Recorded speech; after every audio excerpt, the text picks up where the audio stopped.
Welcome to TS Open. We speak, you shine. That's TS Open.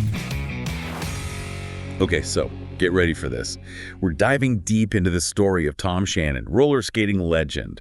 And being world class is cool and all, but this article, it really blew me away with how he basically invented his own career. Right. Talk about entrepreneurial spirit, right? Yeah. Shanon saw a path that didn't even exist. Exactly. And just went for it, made it a reality. He had no business model to follow, which, duh, right? No one was doing what he was doing. It speaks to his incredible self-belief and vision. Most people would have just, gotten a regular job, but he was driven by something else entirely. Passion, clearly. Yeah. Okay, color me intrigued. So what do we have to work with today, source-wise, before we really drop into this? We've got a really interesting mix, actually. We've got some interviews, articles, even some snippets of his performances. Oh, wow. So we actually get to see him in action. This is exciting. Okay, so Tom Shanon, roller skating artist, entrepreneur, where do we even begin? Well, I think the best place to start is with Shannon's childhood because, it wasn't exactly a glide path to success, Okay, yeah, no silver spoon or anything? Not even close. Picture this. 1970s Paris, a small studio apartment, immigrant parents from Madagascar. Okay, so humble beginnings, for sure. Very humble. And this is crucial to understand because his story is all about defying the odds. It's 1976 when he first discovers roller skating, completely teaches himself, and just dives headfirst into every single skating style you can think of. Wow, talk about a natural talent. I can barely stand upright on skates. Right, but it wasn't just talent. It was this, relentless drive. He wasn't content with just being good. He had to master it all. The articles mentioned jumping, slalom, dance, even aggressive and speed skating. Wow. And he spends 6 years. 6 years. Wow. In a basement, basically just workshopping his act. Just grinding away at it. 6 years. Most people would give it up, but he's figuring out the choreography, the tech, the marketing, all while becoming this world-class performer at the same time. That's next level commitment right there. How many of us would have given up after 6 months, let alone 6 years? He was clearly onto something, even if he wasn't sure what it was at that time. And this is where the no internet thing really hits home. We complain about information overload, but imagine the opposite. No online tutorials, no way to see what others are doing, just you, your skates, and a whole lot of basement space. You're not kidding. That's both incredibly freeing and totally terrifying. And the source actually quotes Shanon from back then, and he says, "You are either crazy or you love living dangerously." Clearly, he was both.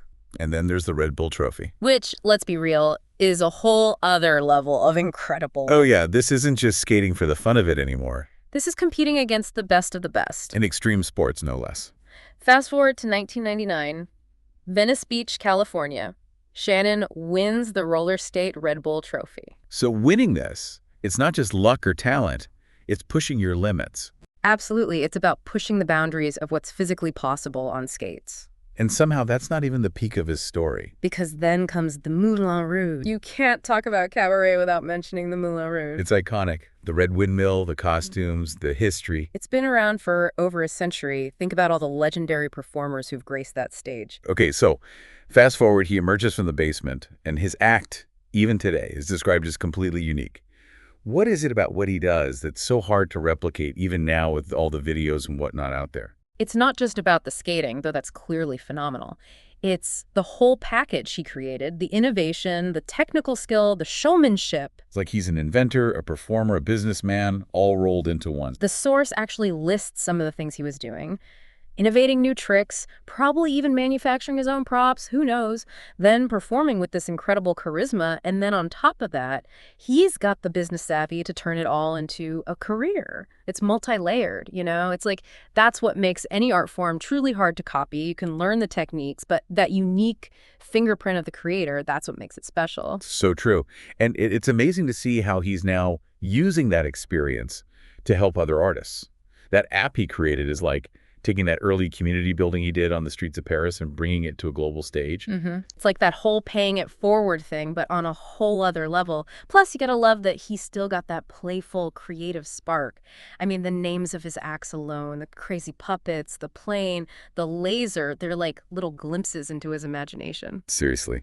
Makes you want to see them just to figure out what they're all about. Eh. But Okay, big picture time. Is Shannon's story more inspiring or intimidating? Because on one hand, it's like, wow, anything is possible. On the other hand, it's like he had to basically invent his own path in the dark with no guarantees. That's the million-dollar question, isn't it? And that's a good question for everyone listening. What's your basement years equivalent? What's that thing you're willing to work on, even if there's no roadmap, no guarantee of success? What's the unique thing you bring to the table? Because that's how you build a legacy, one basement breakthrough at a time. Bam. Yeah. Love it. Thanks for this chat. It's been eye-opening, to say the least. Anytime. This is why we do these deep dives, right? You got it. And for everyone listening, thanks for joining us. Go find your basement and get to work. See you next time. We speak, you shine. That's TS Open.